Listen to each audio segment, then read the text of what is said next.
Simple just হচ্ছে আমরা চাই যে পুলিশের বা আইন শৃঙ্খলা বাহিনীর মূল কাজই হচ্ছে জনগণের যান এবং মালের নিরাপত্তা বিধান করা এবং যান এবং মালের নিরাপত্তা বিধানের জন্য যা যা করণীয় যখন যেখানে দরকার সেটা আমরা করব।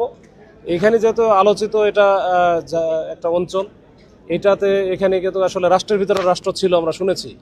আবার এর আগে ইতিপূর্বে একটা র্যাবের একটা ঘটনা ঘটেছিল, এখানে একজন র্যাবের ডিএডি তাকে মেরে ফেলা হয়েছিল। এই নানা কারণে জঙ্গল সলিমপুর অনেক বেশি আলোচিত, আমরাও বাইরে থেকে দেখেছি।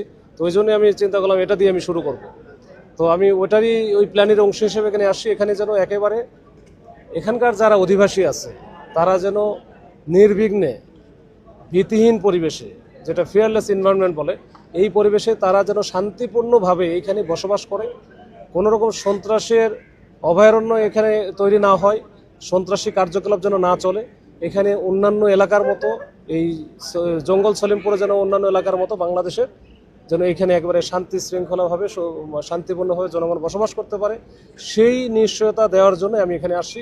এবং এটার জন্য যা যা করণীয়, এখানে যে যে প্রতিবন্ধকতা আসবে, ইনশাল্লাহ আমরা আইন শৃঙ্খলা বাহিনীর সদস্য হিসেবে সেটা আমরা চেষ্টা করব প্রতিরোধ করার জন্য। একেবারে সর্বাত্মক প্রতিরোধ হবে।